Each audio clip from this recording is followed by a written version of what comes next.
Hey, good morning. Welcome, everybody, to another exciting episode of Drawing for Tattooers. It is Monday, December 16th. I'm your host, James, and today I'm just getting started with a couple of warm-up ellipses. It's that most wonderful time of the year. We're going to be working on our self-portraits every year, once a year. I like to do a self-portrait, and I think it's been a really fun practice that I started doing really in art school, but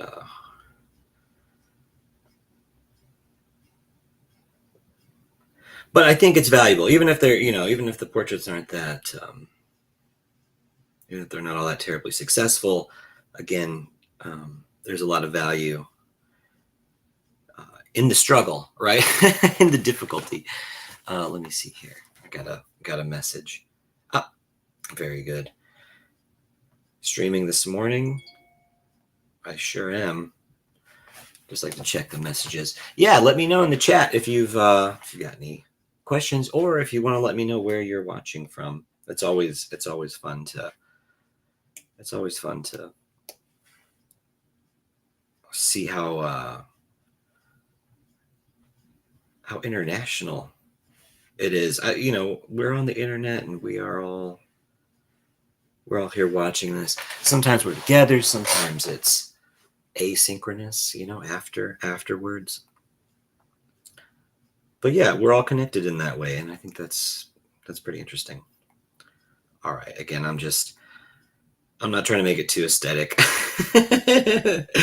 I really am just trying to warm up. I don't want to get too tight. Not too tight, just I am drawing ellipses. I don't know. I think I do like to go at length, right, and discuss it. An ellipse has a couple of key features, right? There is what's called a long axis, right, and then there's a short axis. They really should be perpendicular to each other, and then of course they also should be they should intersect, right, at their middle points. If you connect all those points just perfectly, you should make an ellipse. And of course, if you draw it digitally like this, your machine will snap to it, right? So it'll make a really nice ellipse for you. Anyway, you want to get better at them. You want to practice, and then of course you'll use your templates, right, when you need to. But just a couple of more. Just a couple more. Oops, I don't want to add those. All right, so my last one here. I like to do this. It's like an atomic form. I understand, right? There is this atomic form does not really look like this. This is an outdated model, but I do like that. You practice all these ellipses, and you may end up sort of having something that has a bit of geometry here. But look at mine; it's terrible. All right, I'm just warming up. All right, so, and you should warm up too. Again, so warm up your shoulder, right? Warm up your wrists. We're going to be drawing for a while today. We've got Jason Leeser coming up. Just a little in a little bit. I believe his stream is going to start at noon. So that's Skill Building Mondays at noon here on Reinventing. Okay.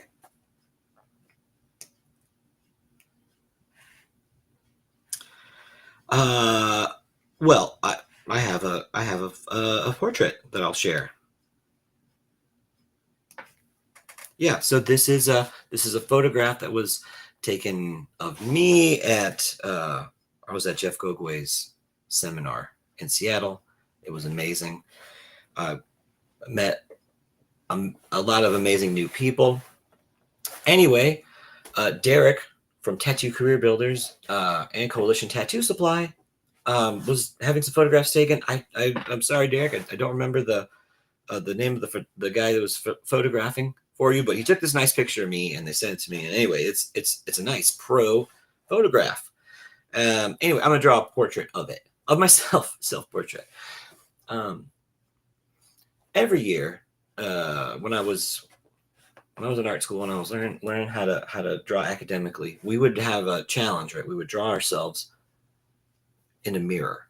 We would sit in a mirror and we'd look at it and we would try to measure ourselves.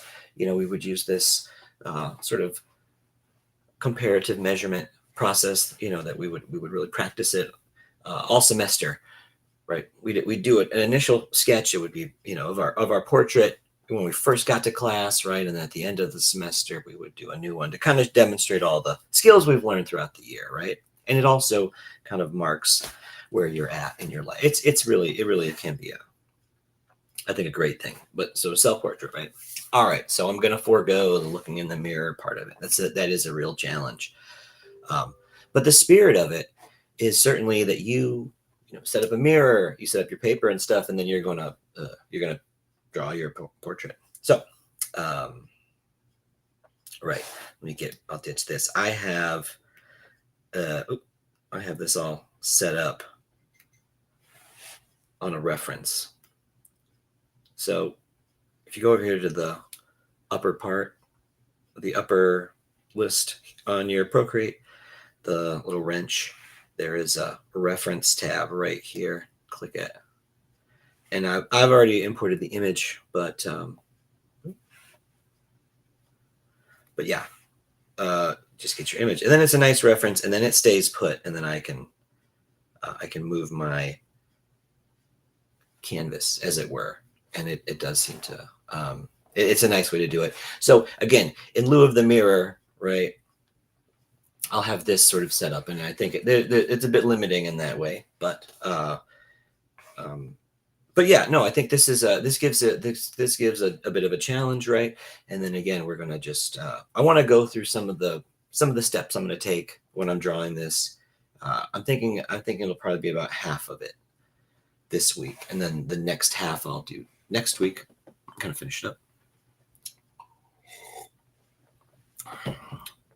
But if you want more in depth, you could go back and watch the video we just did on drawing a skull. I will basically repeat some of that stuff, but again, there's just maybe just another version of this. We drew a skull last time we streamed, and now kind of like moving into the self-portrait, we want to do a lot of the same things. We want to build out the structure first, right? We don't see the skull necessarily when we look at somebody's fully fleshed out face, and yet it's underneath, of course, right? It's the structure that holds up all the muscles and all the anatomy of the face. So we drew a skull, so we're thinking about it. Now we want to look through the face itself, right? Sort of see the skull, the structures of the form, right? There's planes. There's planar structure. What do we mean by this word planes, right? Planes are going to be, I think, really illustrated through like a box sort of example, right? So if you have a box,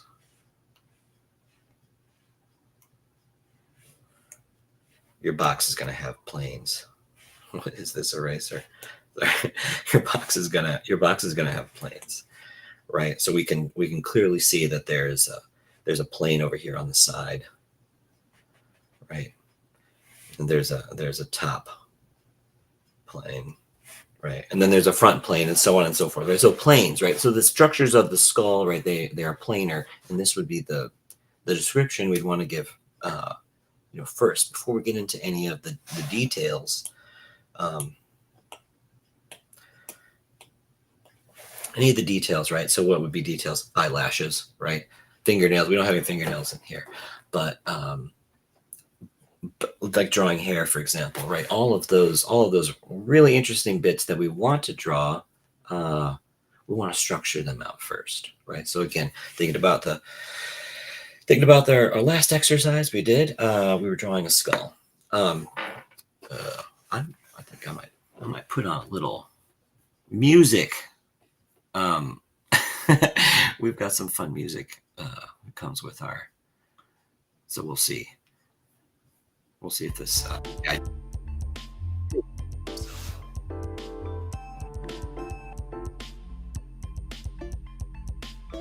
need to tell Jason. Jason Leeser wants to hop on this show here in just a minute, gang. So we'll get a hold of him shortly.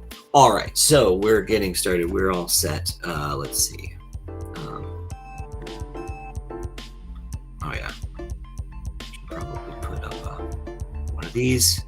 Cool. All right, reinventing. Hey, this is Reinventing the Tattoo. I'm really glad you could make it. I want to say thanks to Guy and everybody at Reinventing for providing the space. We really enjoy it, and I think this is a fun community where, again, it's really interesting doing this online thing. But eventually, we end up meeting in person, and it's really been an incredibly positive thing in my life. So yeah, if you want to learn more, you can visit Reinventing the tattoo.com. Little QR code I'm throwing up right now. Throwing it up. QR code I've placed carefully on the screen for you, so you can scan that, and that ought to take you right to the website. So certainly. Oh yeah, and of course, Tattoo Now. Tattoo Now is technology for tattooers. Take your communication to the next level. If you want to learn more, you can scan that QR code right now. Visit Tattoo Now and ask for Gabe. He'll get you all hooked up. So thank you for that interlude, everyone.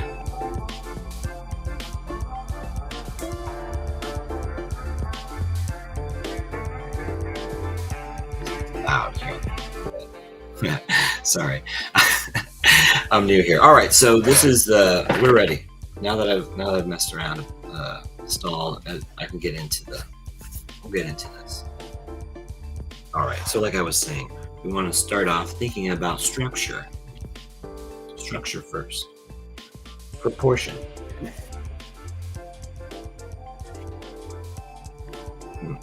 Thank you. Anyway, structure and proportion. These are going to be our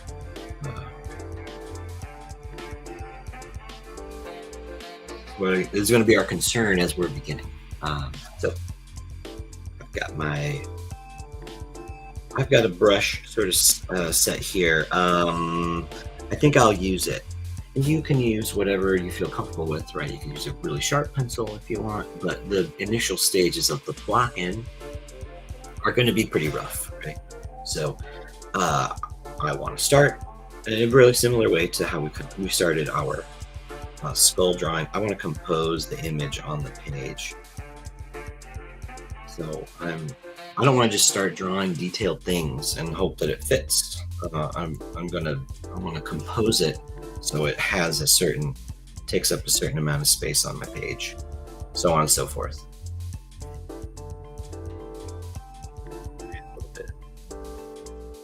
Bit more focus on this is called the bust, right? So from the head and shoulders, right, your shoulders up. So that would be that's the part we're going to work on today. Okay. And let's see what I can do.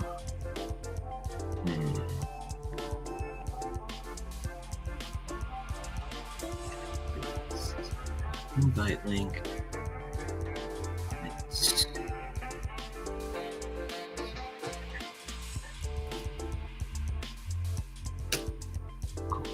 Alrighty. So I have this composed, the top and the bottom, right? I'm thinking about the top of the head and the bottom of the chin, and then right to left here. Again, just sort of almost in a similar way. I'm like looking for a central axis here, a center line that will run through the middle. Not completely dissimilar to what I just was mentioning with an ellipse. It's there, it's present. This the central axes, right? Major, minor axis. It's not explicit. It's there, it's present, it's not explicit. But we're drawing it explicitly so that way we can structure everything later. So again, I feel like it's kind of it's an important step. Again, we'll clear it away, but it's like a scaffolding, right? You know, you put it there, you make this, you try your best to make this as even as you can in the initial stages. It's not very even, but you know what I mean. You know, there's there's something that you're attempting to represent here, and it's going to be this again. Just to quickly, you know, the head will go in that space, right? So, okay, good. So that can be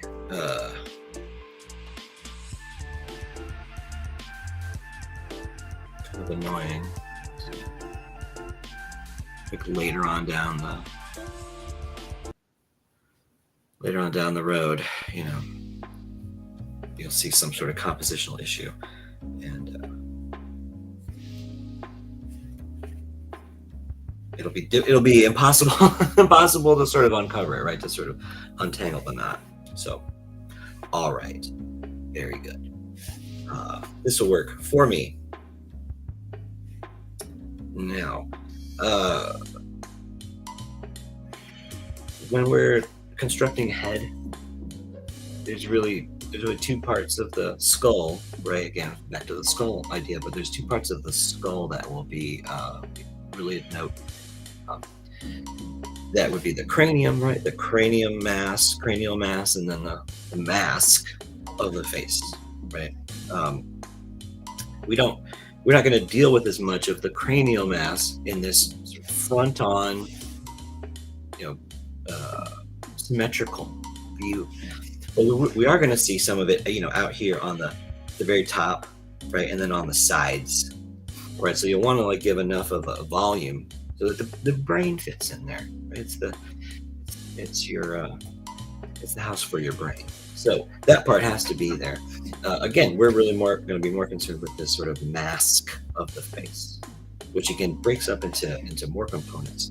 But the widest portion, right, is going to be the temporal, right, the temporal bone. So this is the sides of your cranium here.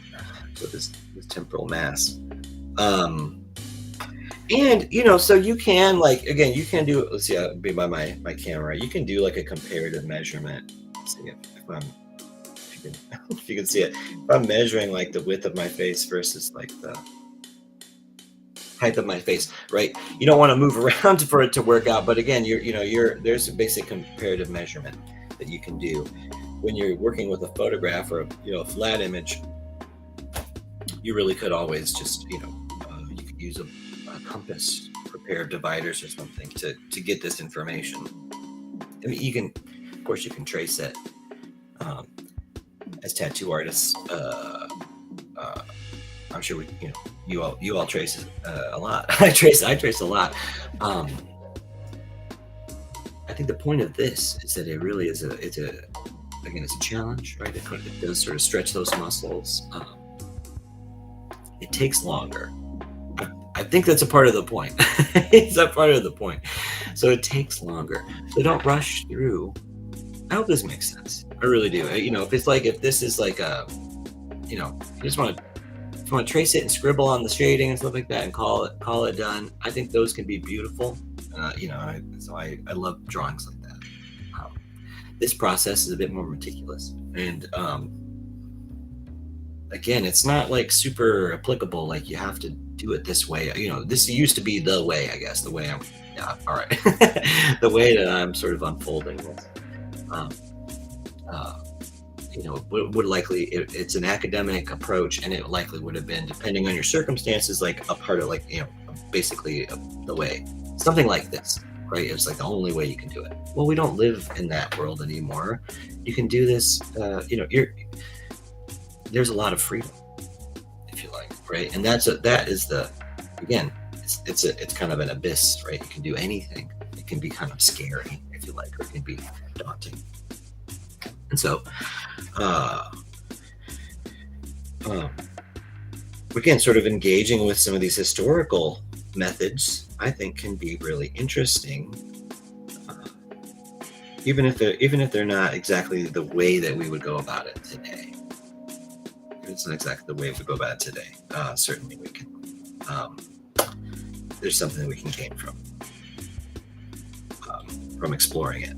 Okay, so I'm just sort of like reducing some of this sketchy stuff a little bit. I have a really rough kind of just a height and a width, and then I have found the central, right, this center part, the center point, central line, right, this axis, right, this central axis here. So before I really move into too much like other detail, I do like to do just a very quick like sort of find this brow ridge. Where is it located? I think right here, roughly. So again, a bit of eyeballing it, right? But I am finding. I feel like that feels good, right? It feels good, and so brow ridge right there. Glabella. It's a bone right here. It's a part of the frontal bone, right, where the frontal bone connects to the nasal bone. There's this little bit of anatomy here, the glabella, and it's for artists, it's this really important structure. It's a keystone type of a structure, kind of like holds your brow up, as it were. So not too detailed, but I do like to establish that. And very quick, and sometimes I'll do, depending on my mood, I can, but like this is important. You got to get this part in, this glabella part. But the next sort of part that I like to establish is the top of the frontal bone, which is so your forehead, so this top of your frontal bone, right? So this brow ridge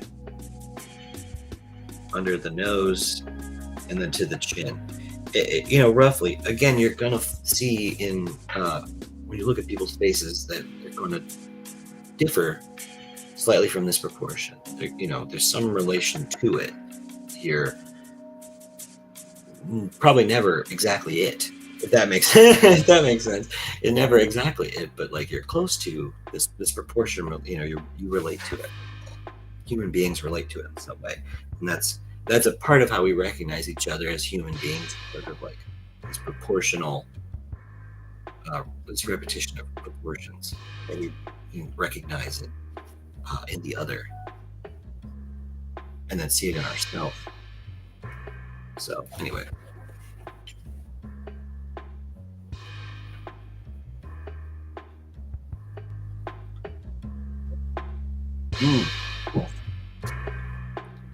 Cool. All right, so again, so top of the frontal bone, so top forehead, right, very top, just before your head, not the very top of the head. It's like a little bit more. There's like a little bit more up there. It's the very top of this top suture, where the top of your cranium is. It's this crown. It's just a little bit taller. So.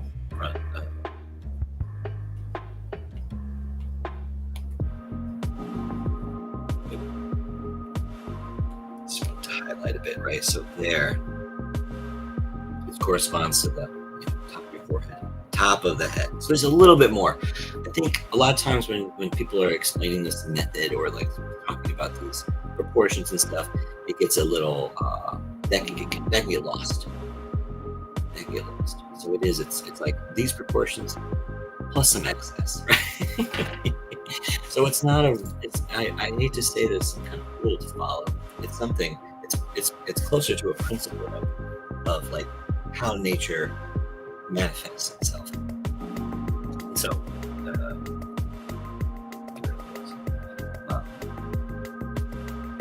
right. So, now, Loomis method, right? Loomis method. Andrew Loomis, illustrative life-drawing teacher, um, had a method where he would draw this. He would draw this sphere for the head. He roughly like this. I'm sorry. It's terrible. Terrible. Oh my god. Anyway.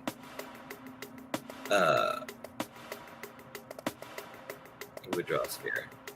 For demonstrative purposes, I'll try to make it a little bit better. Hey.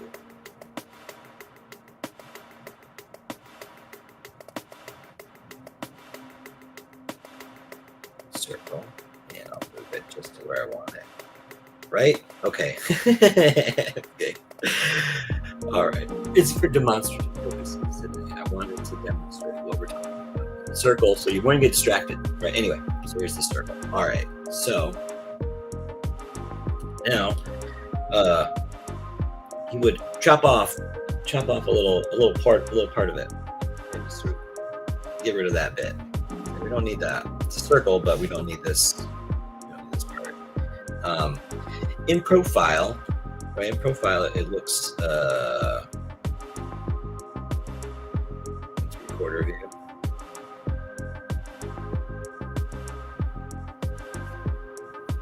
And again, just to sort of demonstrate, right? The ellipse. He would say, all right, you're gonna get rid of this portion. Right?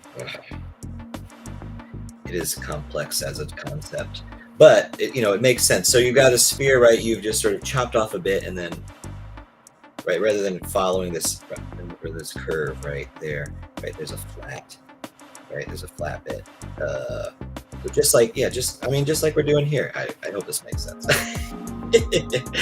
I really do hope this makes sense. Okay. That is a concept. You know what I mean? Like you can think about it that way. There is a sphere there, but you need to remove some of it because we're not quite have like this quite a sphere. So not quite. So there's a bit of a sphere that's sort of implied there, and then there's a little bit that's removed. I'm not trying to get too detailed, gang. Really, I'm trying to be.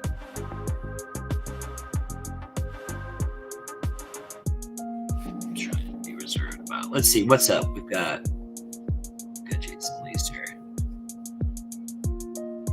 Jason, how you doing, man? Doing well, man. Oh, I can't hear you. I don't know why. Can you hear me all right now? No, I can't hear you. You are low.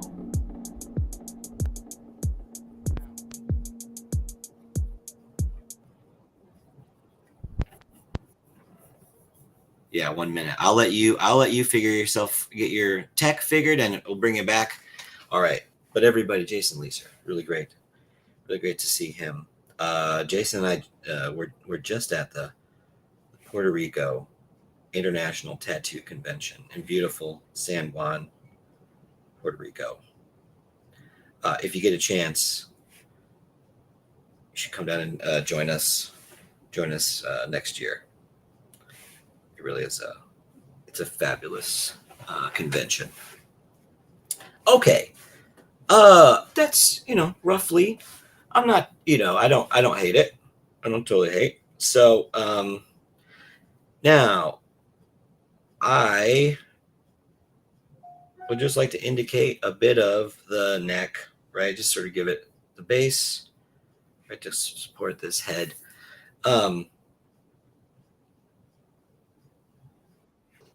Let's see. There's Jason.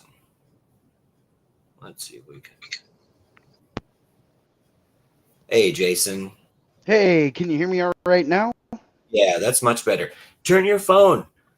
Yeah. Perfect. That, did you Perfect. just channel your inner Gabe? I do. I really do. All the time. Let me see if I can. Well, it's great to see you. I'm.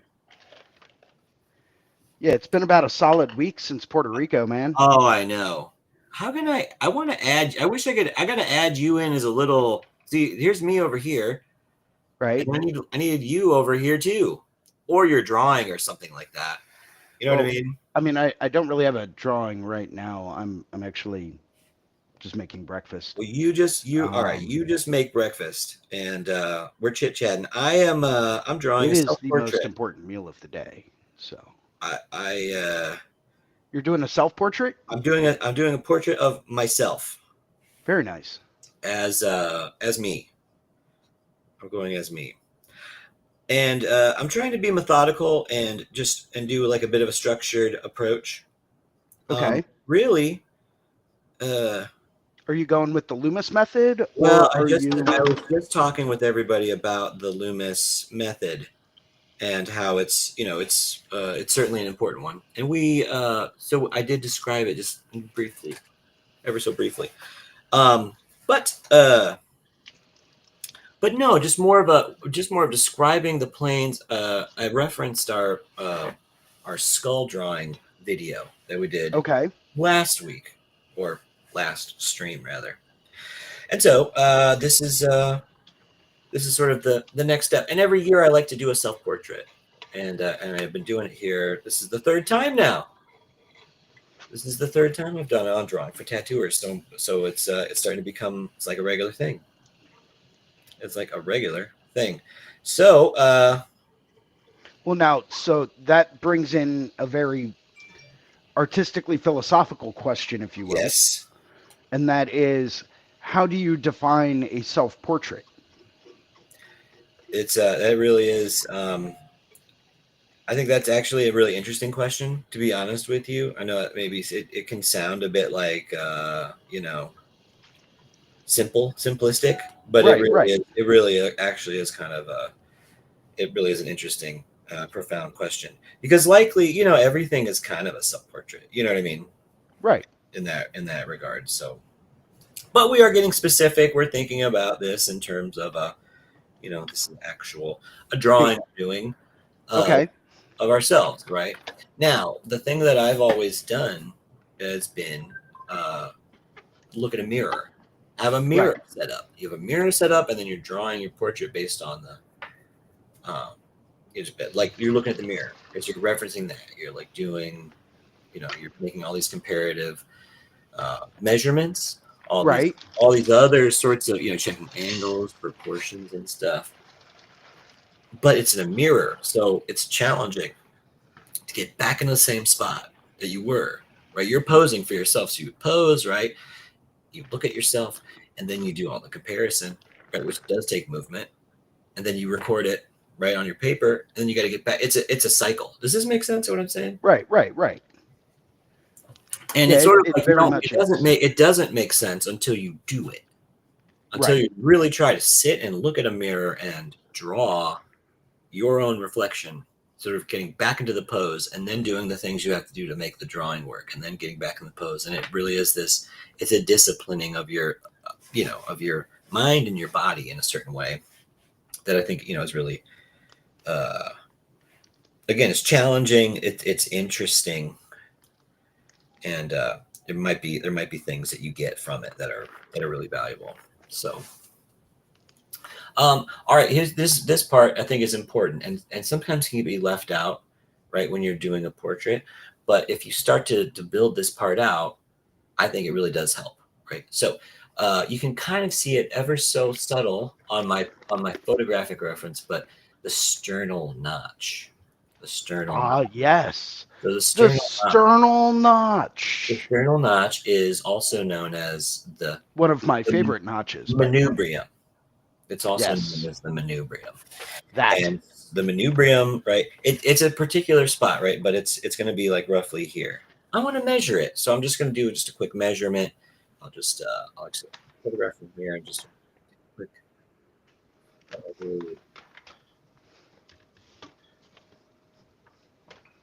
like half of the head height.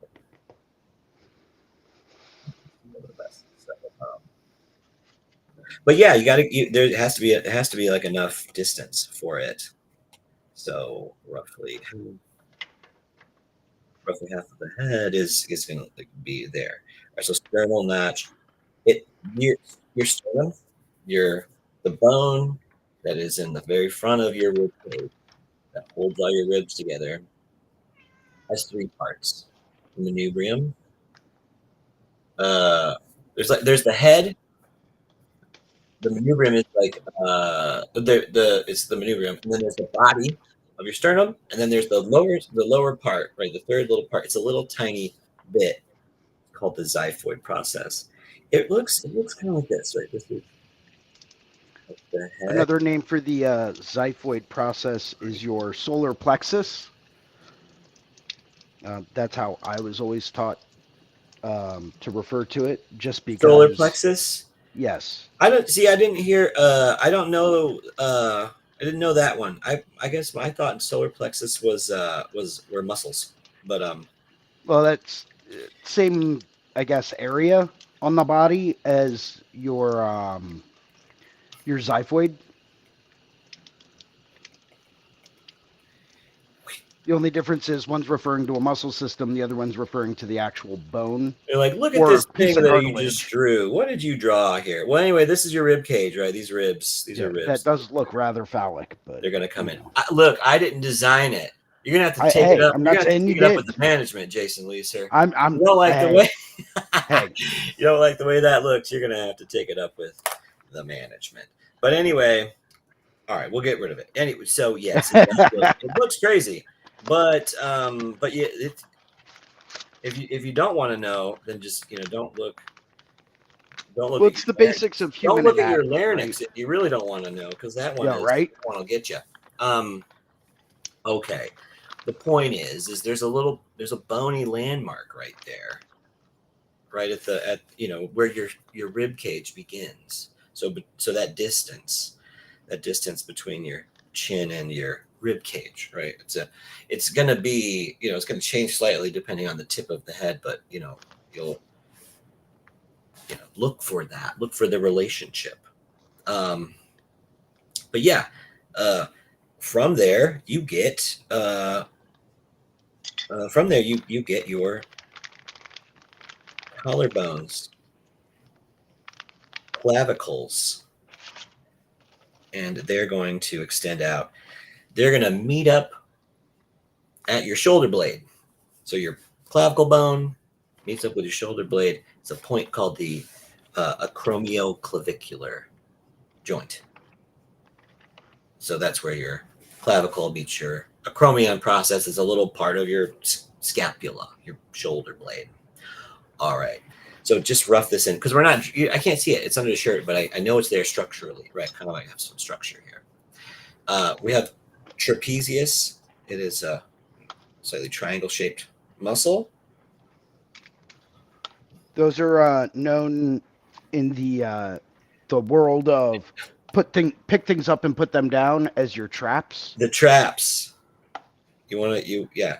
You want But do you even shrug, bro? you even Do trap? you even shrug? Look at how bulky. It's starting to look bulky. So definitely like there's a relationship between here and here, some relationship, and it'll what relationship could it be? Well, I would look at the head, the height of the head, and sort of see. So if I measure it, like the height of the head. So let's see. So this width is how much? It should be like it should be. I just did a measurement. It should be this much based on my measurement. So I think That, one very that feels good, and it's sort of and I can kind of look. It's like again, I don't want to commit to this spot, but yeah, it's sort of like that's pretty close, man. It's pretty close. Anyway, again, just don't get over detailed yet because you don't know. It might be like you might need to do some changes and stuff, but But I yeah, was gonna say terrible that whatever's going on there.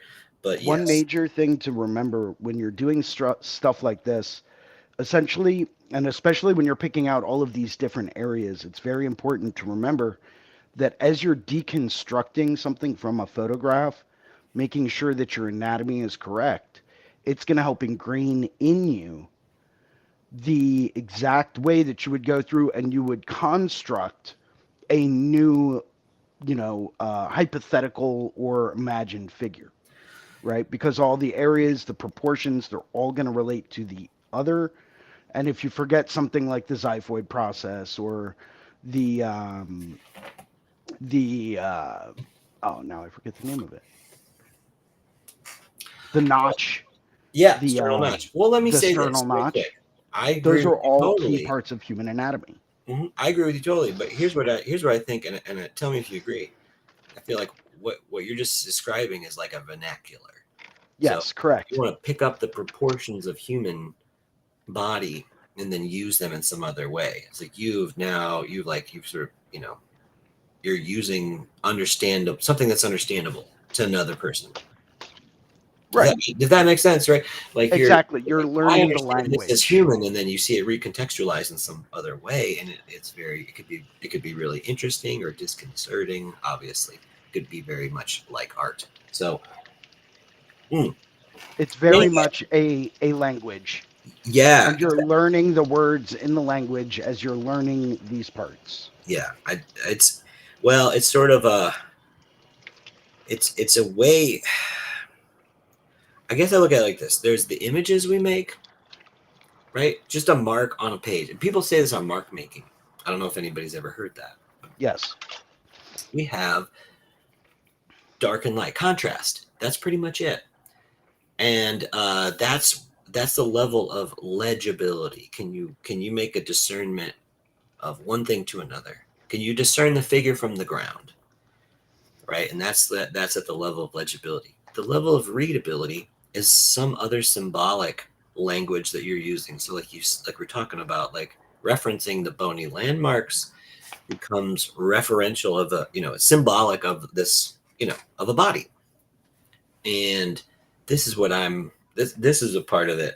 What I mean, we can make you can make a very graphic, again, like a black square on a white ground, right? You can do that, and it's legible, but it may not be readable, like outside of like, oh, that's a black square, that sort of thing. If you're not reading any deeper into it, you may not get it. Same thing with if you could develop your own character, your own original character, and if it's made up of all sort of idiosyncratic like things you like, it could be great, but it might take people a while to learn how to read your language. Still you could bring legibility, good image making practices to it, but like I think that's what really starts to set art apart as something different, is how the symbolic portion of things get engaged with. I hope that makes sense. It I guess does. that's the thing that's sort of like, I like what you're saying. Like you can take this and use it for something practical. And it's kind of like, yeah, you're really starting to meet people where they're at, I guess. Uh, so that that I guess it's just something that they can something that they can grab a hold of, I guess. Right. So Well, I mean, when you go through and say you're working in animation or illustration, and you're going through and you're creating or illustrating a character, and you need a character to be in a specific pose with specific, movement going on. Maybe it's the Superman pose, or maybe it's the Avengers. Like I just jumped down from something really, really high pose where they do the superhero landing.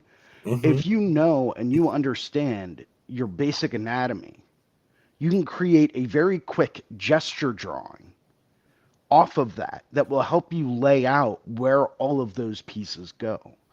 That's why it's super important to understand stuff like this, because without the knowledge of, oh, here's my clavicle line that connects to my spinal column, which is, about a half a head below where I know I need my chin to be. Well, now you can go through and find those relational proportions, and boom, it's like everything just unfolds.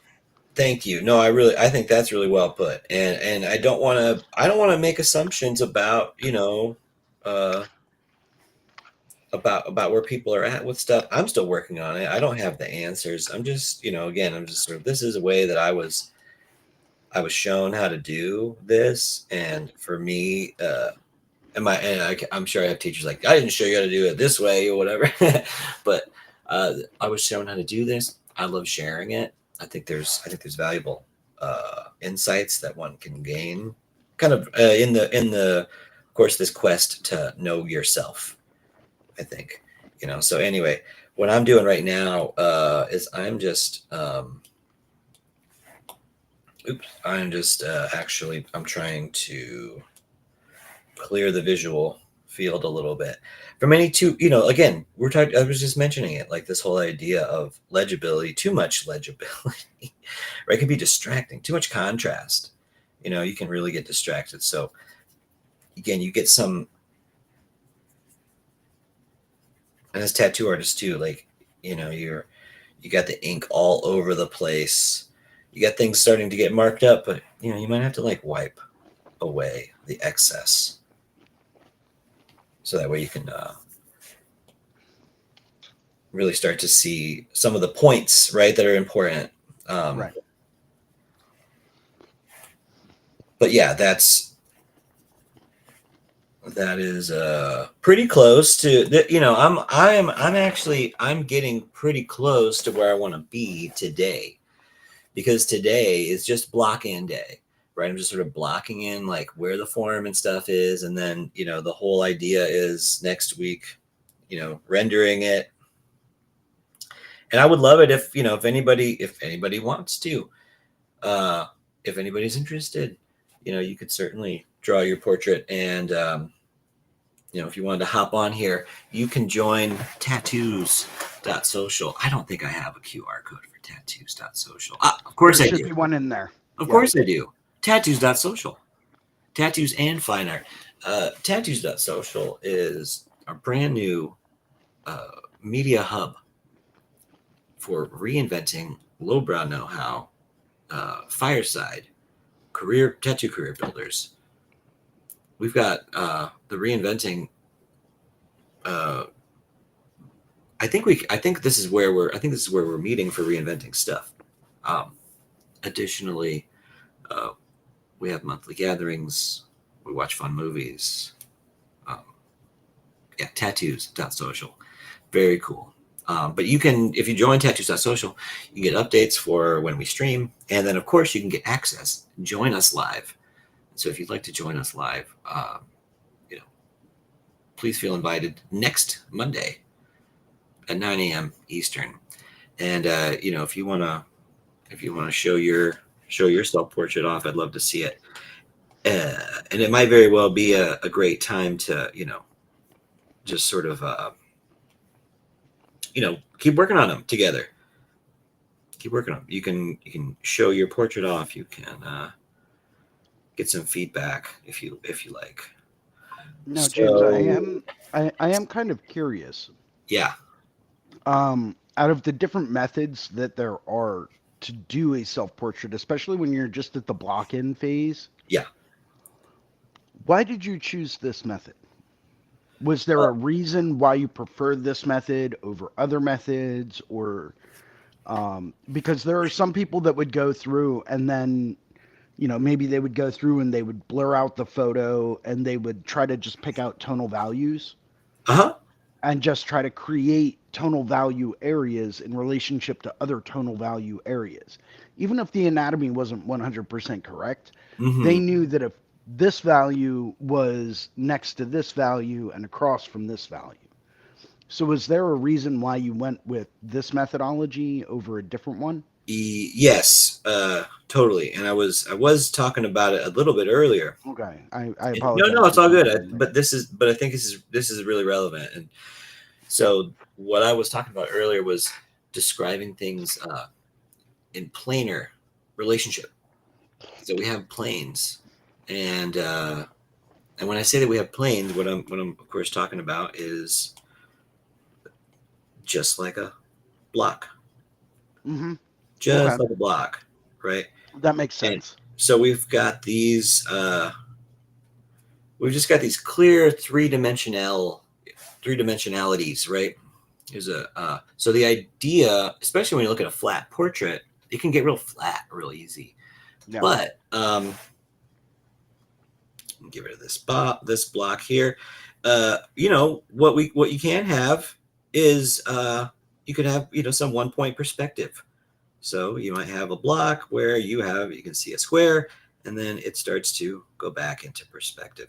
And that's kind of the situation we have here, right? Especially like with the nose portion, right? There's like a very much like a sort of going back into space sort of situation. And the brow ridge too, you can see up underneath. It's rounded over, but that's what we're seeing is up underneath, kind of like we're Right. seeing with this block. So, so that was the idea behind it. Was that just like we drew the skull in a 3/4 pose, it was easier to see this more dramatic, um, planar relationship. Mm-hmm.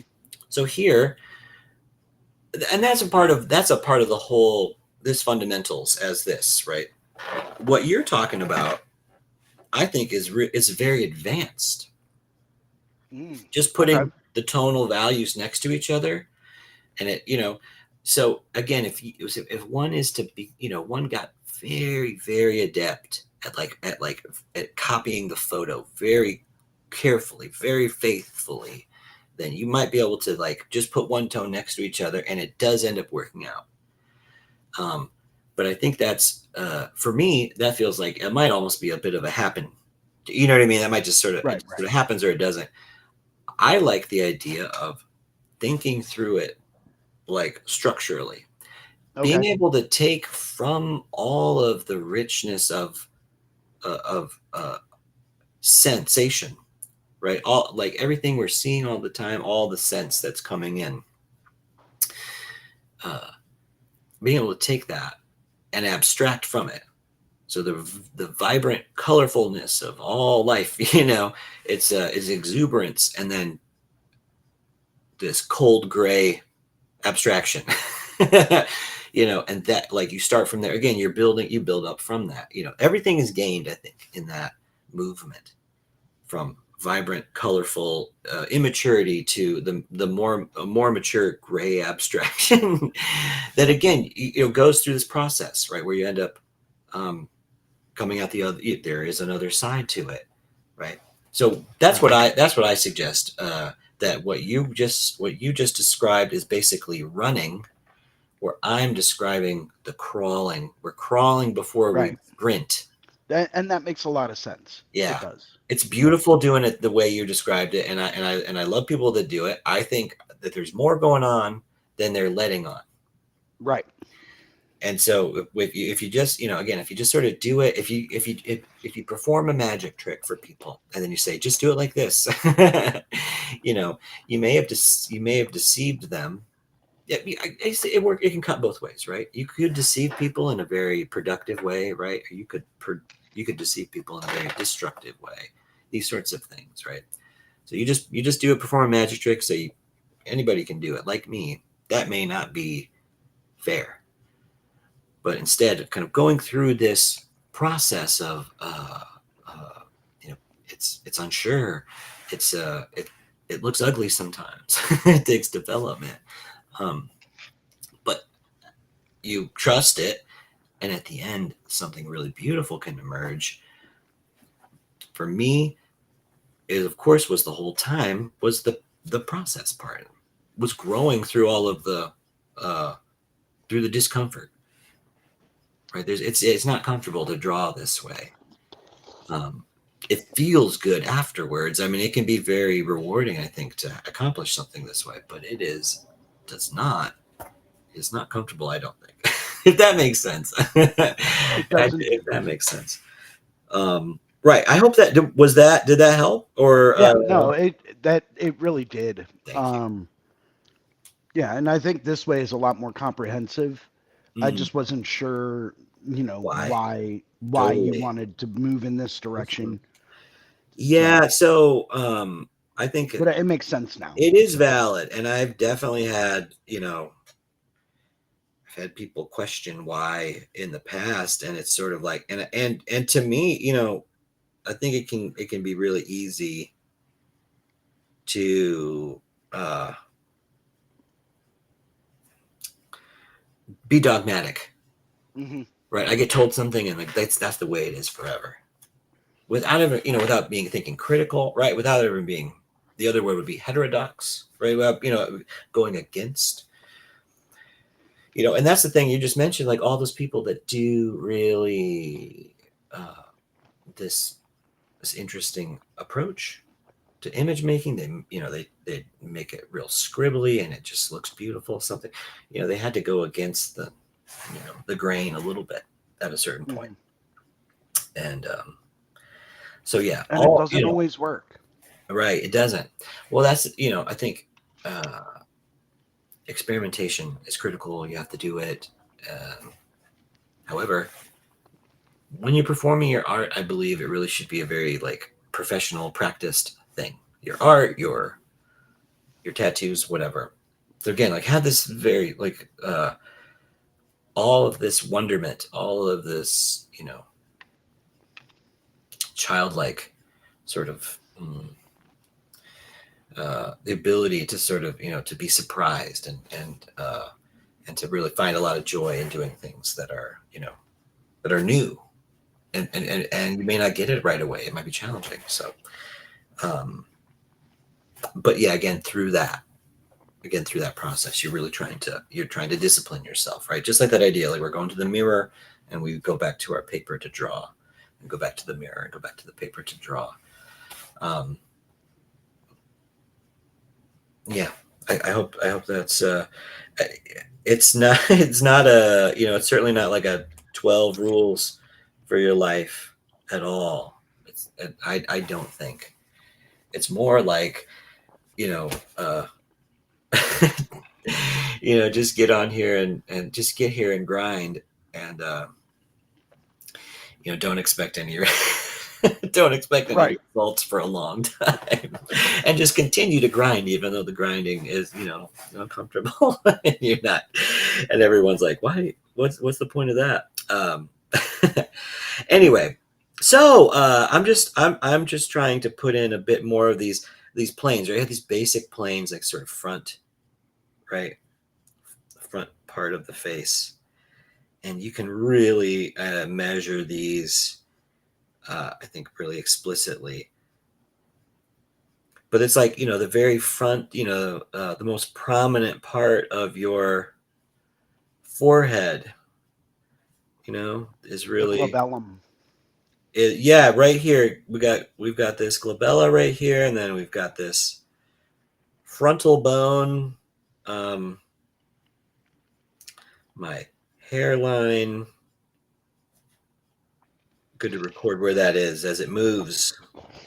As it moves over the, I'm gonna make it slightly lower because, well, it's my portrait. I can draw it how I want it. I can draw it how I like it, I think so. Um, yeah, and then again, it'll come down. When you really are sort of fine tuning it, it will come down to like a game of millimeters. It really will be just finicky at the end. So it's best. I really, I'm so much happier with myself when I am I'm really able to resist the temptation to go in too quickly with detail, too many details. Some, I mean, you have to go for it. You can't like, uh, you can't like play at it all day. You've got to certainly have to commit. All right, so the middle, right? That's generally where we sort of find this sort of the center line of the eyes. Will probably go through the pupil. Pardon me. Hmm. Um, so, and and I think a really helpful way to think of it too is like, so your eye is a sphere, Hmm. And your iris is going to be a circle inside of that sphere. This is kind of an olive looking eyeball, but anyway, and then again there'll be a pupil, And then you have the there'll pupil be inside of another that. sphere right in it, and then a lot of times this, like, the iris kind of slopes in towards It's the, you know almost what I like mean? it's almost like a concave dish. Exactly. It's kind of like that. It's a very strange. It's a sphincter. It's like a Yeah, muscle. yeah, It's a sphincter. So pretty there's a much is. rim, Yeah. and it's certainly is. These are crude lines I've drawn around it, but you can just to kind of give you the idea. And then the uh, our eyelid wraps around, right. There's a bit of thickness to it. Our eyelid wraps around the sphere of the eyeball, encasing it, and then puffs over it. Um,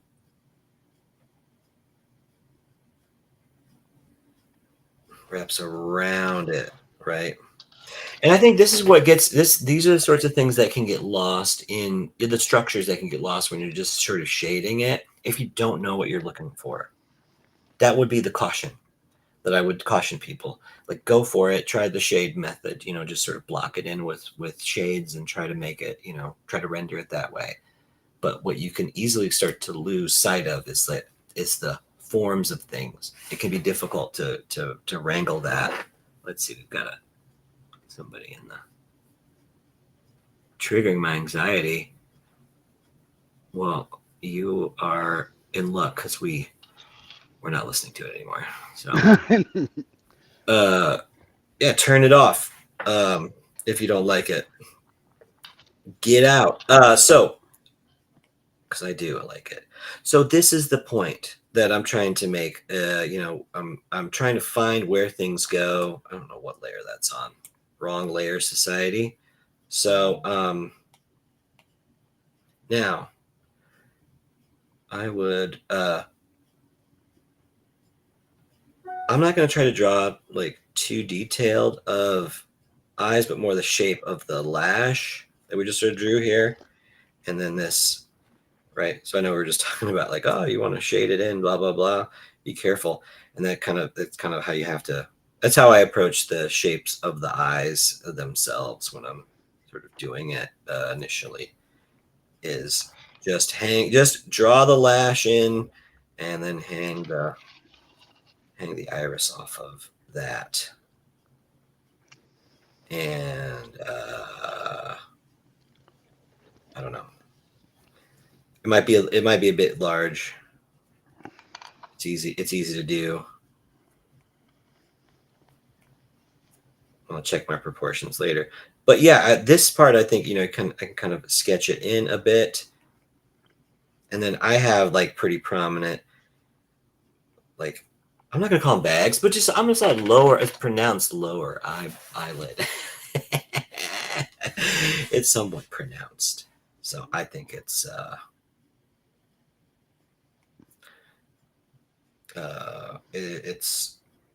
an endearing quality. So yes. So yeah, something like that. The nose is there. I don't know if it looks like me necessarily. These little edges here, this is where your cheek and your nose mouth area. This is called the nasolabial furrow. Don't ask me. I didn't make it up. I think you did. I really didn't. I did not make that up. It's not my I may have called it something. I may have called it that or something different. I don't know. It's a pretty good name. But all right. So before, again, too detailed. It's way too detailed already. Way too detailed. Let's just sort of clean it up again. See what's I going was on. going to say, I think you're losing sight of just blocking in planes. Uh, there is a point where, you know, you're not blocking in planes anymore, but we're not there yet.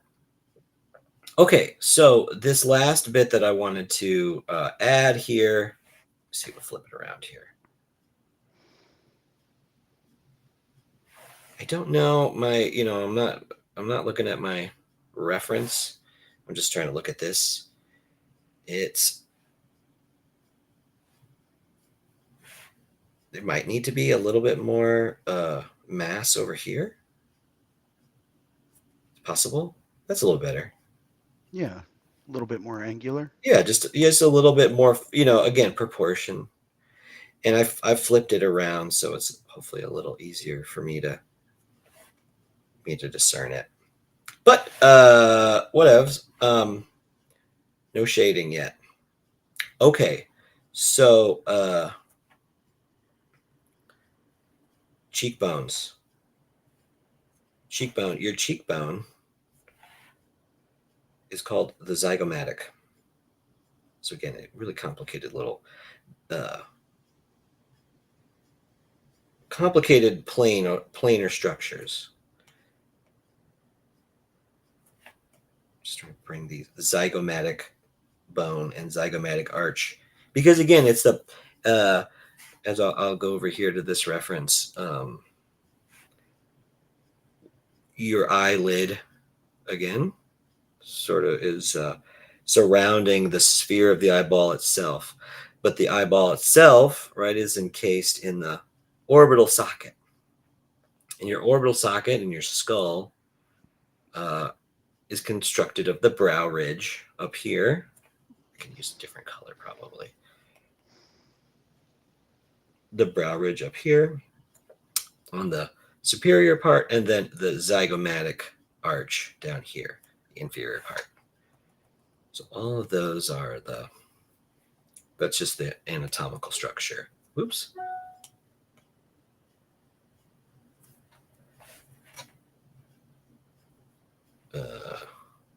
Just a little.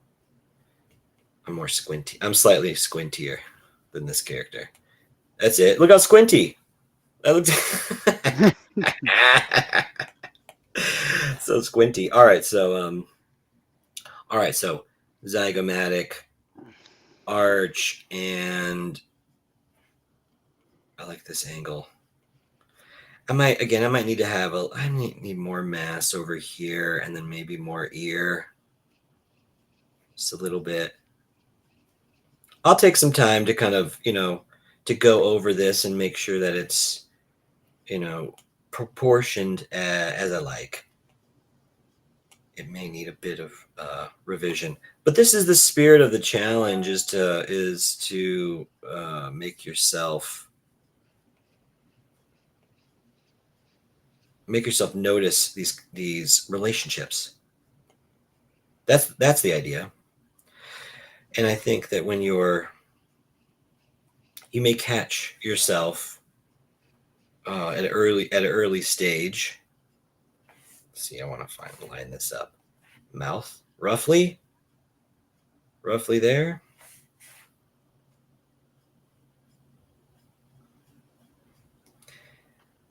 The lower lip is generally sort of upward facing plane, so it's usually getting quite a bit of light. I think my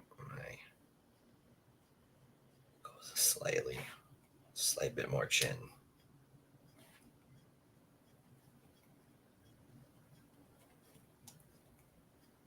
We can always do a little bit of liquify too. I do love using liquify, but that's not. It's so But that satisfying. is not what we're trying to do with this. We're trying to, like, again, be serious, like academic self-portrait people, right? So lower lip has upward facing plane, upper lip downward facing plane, generally in shadow.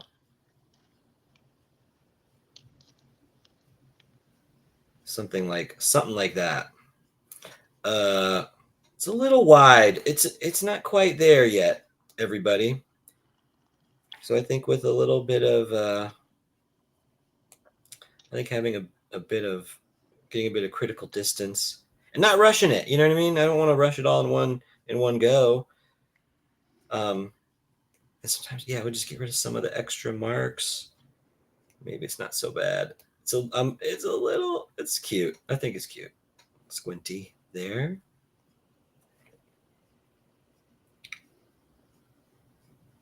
Yes.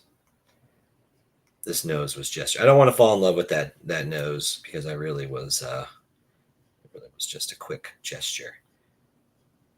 Right. Okay. This is the first step of the block in, and I feel pretty good about it. Um, it does need a little work, but I think just as an initial sort of exploration, I'm pleased with the progress, right? And we built it, right? It was a construction. It's so squinty. I don't know. I need a lid, right? An eyelid. That will help. That will help. Always helps. It is. I think it's always humorous to see the thing that I end up coming up with, um, especially years down the road. You know, you can take a look, see, and see how you've grown as an artist. Maybe I don't know, but yeah, it's Well, and just I think that's really important too. You have to be able to track your progress. yeah, You yeah. know, This one, that to me has always been a huge thing. yeah, Um, not my worst attempt at this, but also better than some, worse than others. I'm gonna uh, I'll enjoy shading on this a little bit later. Let's see. Yeah, yeah, that was it. That was the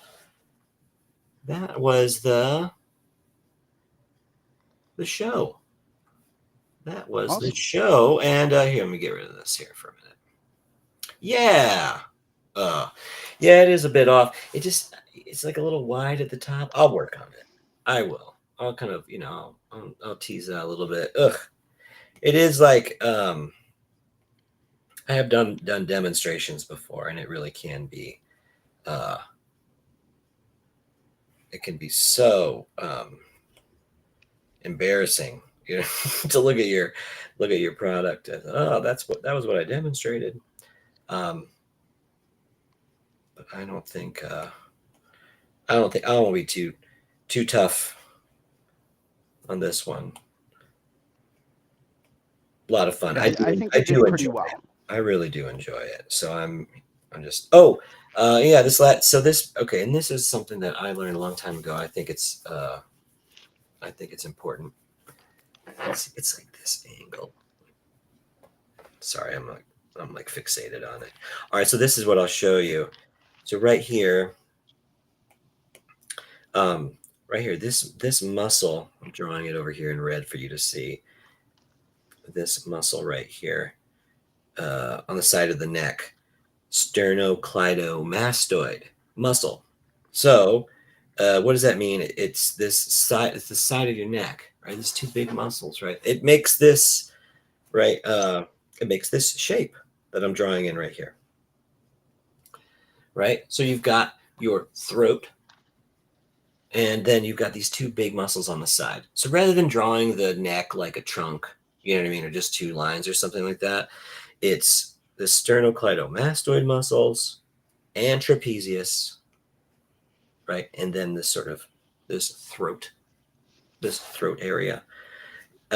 Starting to put all those bits of anatomy into like your neck and stuff, and they help the portrait.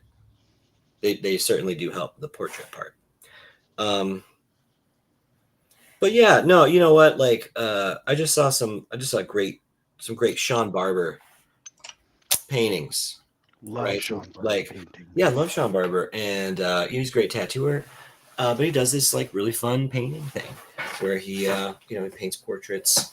Um, I'm not going to suggest he paints exactly the way I've described, but there's a certain academic quality to the way he paints, and it's very likely that learning something similar to this would have been a part of how he was able to learn how to paint the way he does. So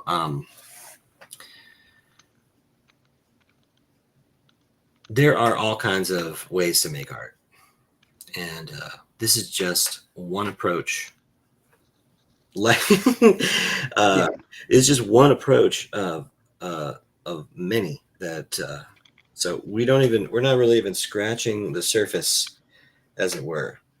It is a wide world out there, and that's a part of what makes this so much fun. Um, yeah, I love being able to come in here and oop, and draw with everybody, um, sketch around a little bit. But again, it really is. You end up meeting real life friends and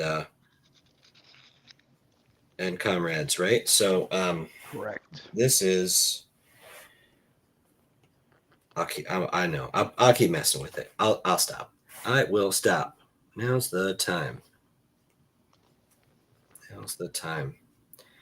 But yeah. Well, anyway, so that's I'm gonna work on this next week as well, and I would love if anybody does it. Let me know. Let me know, and I will love to check it out. It's not so bad. I think there's some potential here. I would say so. There's some potential. We got, Great foundation, great start. thanks, buddy. See where it goes next weekend. Yeah, we'll see where it goes next week. And so I'm doing it. We're doing the stream.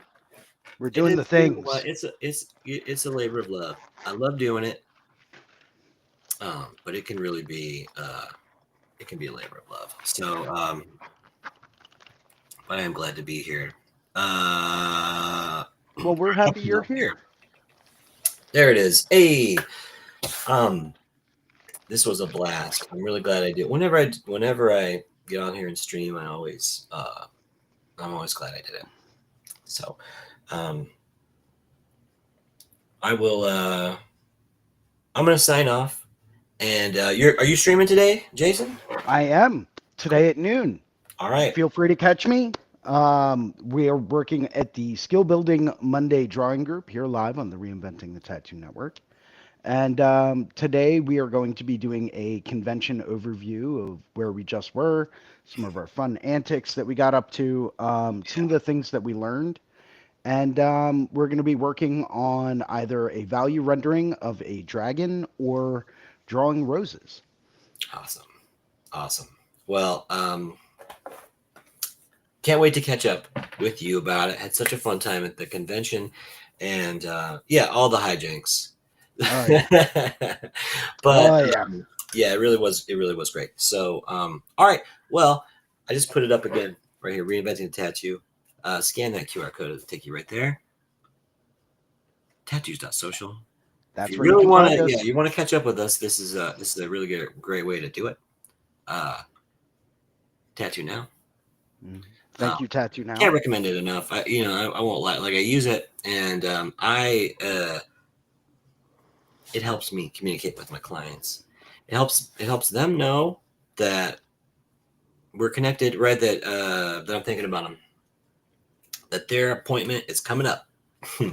So there are some basic things that it does. There's some really advanced things that it does. So I really think it's worthwhile investment. Yeah, and join the APT. The Alliance for Yes. Tattooists really is. I think it might be our way to unite and have some say in the issues that may impact our tattoo community and our communities more broadly. So do consider joining the alliance, and that's it, and that's all. So Awesome. again, join us at noon for Skill Building Mondays. Jason Weezer, right here on Reinventing the Tattoo Network. This has been Drawing for Tattooers. I'm your host, James Wisdom. Happy drawing, everybody, and we'll see you next stream. All right.